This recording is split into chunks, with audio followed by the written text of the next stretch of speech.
오키노 TV 영상은 특정 단어나 상세한 설명은 넣고 있지 않습니다.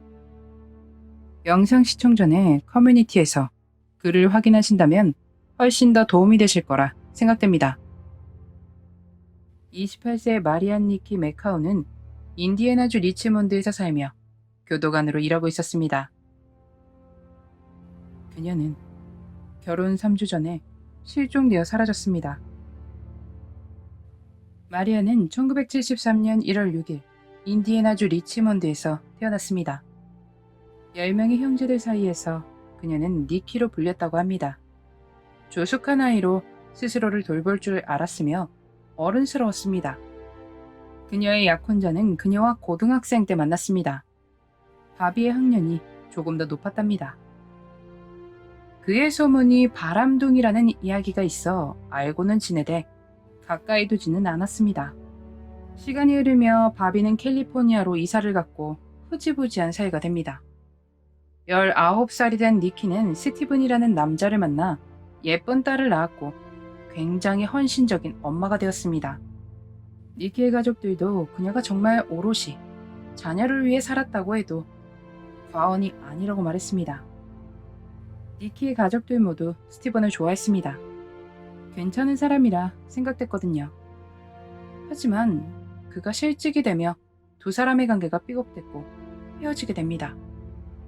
비록 헤어졌지만 두 사람에겐 딸이 있으니 좋은 관계를 유지했습니다. 그녀는 생활력이 강한 어머니로서 리치몬드에서 1시간가량 걸리는 오하이오주 데이튼 주립교도소에서 교도관으로 일하고 있었는데 니키는 교도관으로도 열심히 일했으며 사라지기 얼마 전 사무직으로 배정을 받았습니다. 어쩌면 안정적인 루트였지만 거기서 멈추지 않고 FBI 요원이 되기 위해 그 과정에 맞는 수업들을 받고 있었습니다. 미래를 위한 투자와 열정을 멈추지 않았고 그 목표에 가기 위해 엄청난 노력을 하는 의욕적인 사람이었습니다. 그렇게 의욕적인 사람이다 보니 얼마나 밝고 사교적인 사람이었겠습니까? 그녀를 아는 사람 모두 니키가 자상하고 밝으며 매력 있는 여성이라고 말했습니다.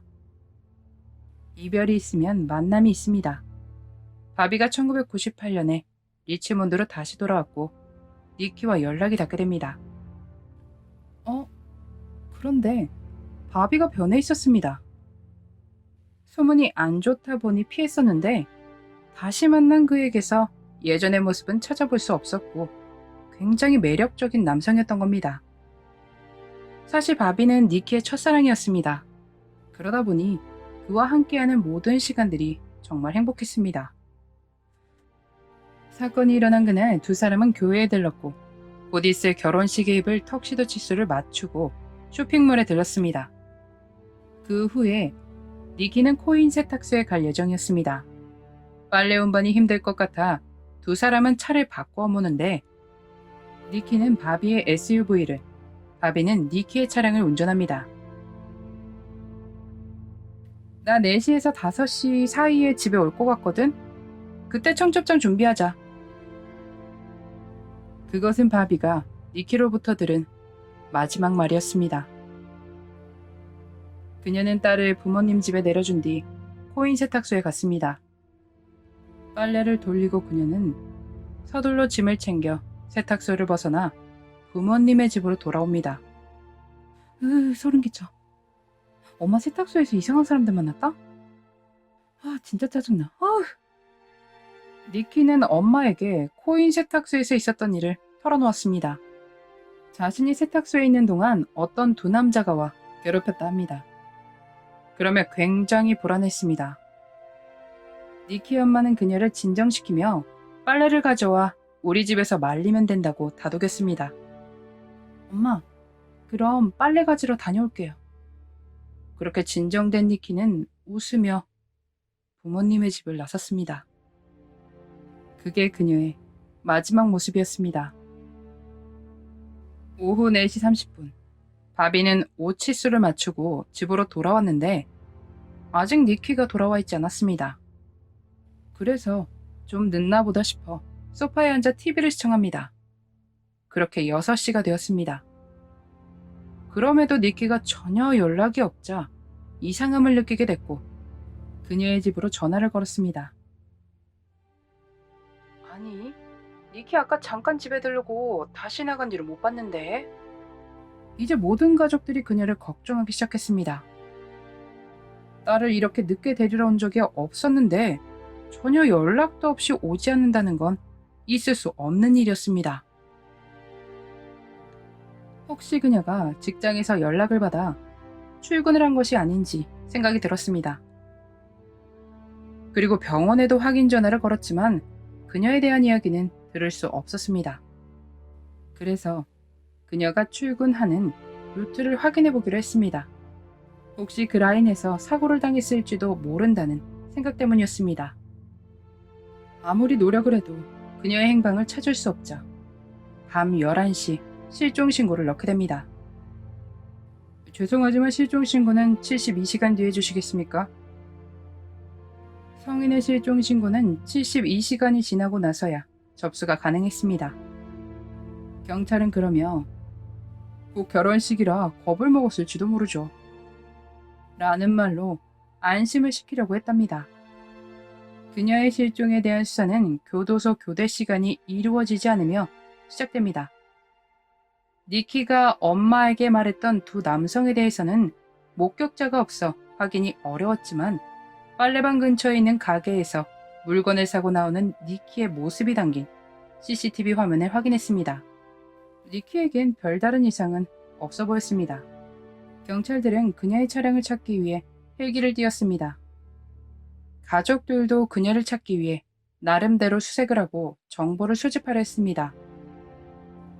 그렇게 모든 사람이 제정신이 아닐 때 한 사람이 참 묘했는데 그 사람은 바비였습니다.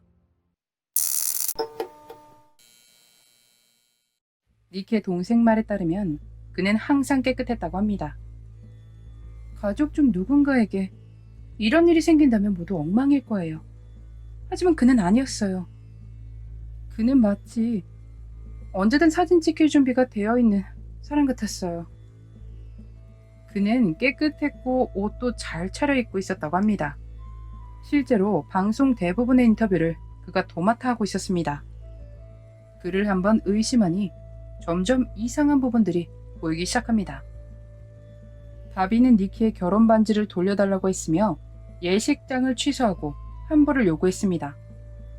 그래요. 아주 넓은 마음으로 반지, 마음 아파서 처리하려고 했다 칩시다. 식장? 8월에 결혼식인데 신부가 사라졌으니 환불받는 것도 그렇다 칩시다. 하지만 그녀가 받고 있던 수업들에 대한 환불 역시 받으려고 한 것은 너무 이상하지 않습니까? 그것도 이렇게 결혼할 사람이 사라진 지 얼마 안 된 시기예요. 이것에 대해 바비는 가족 모두와 함께 보상을 받으려고 했던 것이다 라는 말을 했습니다. 경찰은 그에게 거짓말 탐지기 테스트를 해달라 요청했고 바비는 흔쾌히 허락합니다. 그리고 그는 테스트를 통과하지 못했습니다. 그가 테스트를 통과하지 못했음에도 의심되는 사람에 남게 되고 용의자로 보진 않았습니다. 그의 행동들이 분명 수상했지만 증거가 없기 때문이었습니다. 니키의 실종 3개월 만에 그녀의 차량이 발견됩니다. 2001년 11월 3일 데이튼 내 한 아파트 단지 주차장에서 그녀의 차량을 발견했습니다. 세탁물은 잘 정리되어 차 뒤편 바구니 안에 있었습니다. 차는 별다르게 어질러져 있다거나 수상한 흔적은 발견하지 못했습니다. 이 차가 발견된 곳이 니키의 전 남편인 스티븐의 집 앞이었습니다. 운전석이 니키 사이즈에 맞추어진 걸로 보아 그녀가 자력으로 이곳에 들른 것으로 보였습니다. 이 용의자일지도 모르는 사람에 대해 발빠르게 수사했습니다. 스티븐은 거짓말 탐지기 테스트를 했고 통과했으며 DNA 역시 제공했습니다. 그렇게 수사 끝에 그는 용의자에서 제외됩니다. 추가 조사에서 그녀의 차가 발견된 주변에 니키의 친구와 직장 동료가 산다는 것을 확인하게 됐습니다. 톰이라는 사람은 니키와 같은 교도소에서 일을 하던 동료로 그가 니키와의 관계를 더 발전시키길 원한다는 소문이 있었습니다. 가족들 말고 다른 조사에서도 토미가 굉장히 화가 많은 사람이라는 것이 조사됩니다. 경찰은 그를 찾아가 인터뷰를 진행하려 했지만 그는 협조적이지 않았습니다. 니키에 대한 이야기를 피하려고만 했습니다.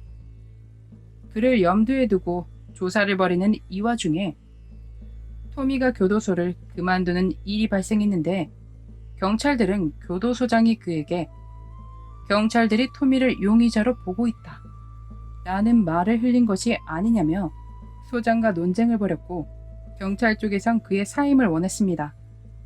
교도소장은 버티다 결국 사임합니다. 이것에 대한 모든 내용들이 언론에 나오며 사람들에게 많이 알려졌는데 2007년 11월 한 제보가 들어옵니다. 티나 마리 아이베리의 사건에 대해 토미 스윈트를 확인해야 한다고 말입니다. 그렇게 증거들로 티나의 사건과 토미를 연결시키는데 2년이 지나갑니다. 2010년 12월 검찰은 티나의 사건으로 그를 기소할 수 있게 됐습니다. 그 밖에도 다른 미해결 사건들에 그가 연관이 있는지 수사를 하며 그가 관계가 있을 거라 기대했고 믿었습니다. 경찰이 기소장을 발부받고 그를 체포하러 갔지만 그는 이미 자신의 삶에서 도망치는 것을 택한 뒤였습니다. 그렇게 그가 세상을 등지는 바람에 연쇄 범죄자인지 니키의 사건과 관계가 있는지는 묻히고 맙니다. 그렇게 풀릴 것 같은 희망에 들떠 있었지만 토미의 선택으로 모든 것이 틀어졌습니다. 그렇게 이 사건은 미해결로 남게 됩니다. 니키의 딸 페이트는 이제 성인이 됐습니다. 할머니가 엄마처럼 많은 사랑을 주셨지만 엄마의 사랑은 늘 부족했을 것입니다.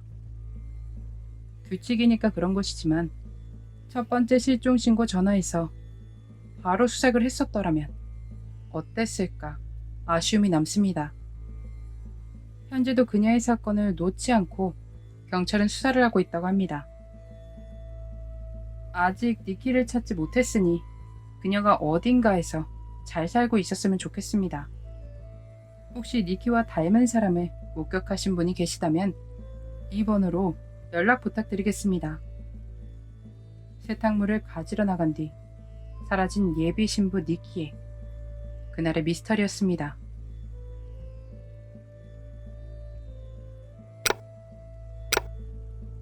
마지막까지 시청해주셔서 감사합니다.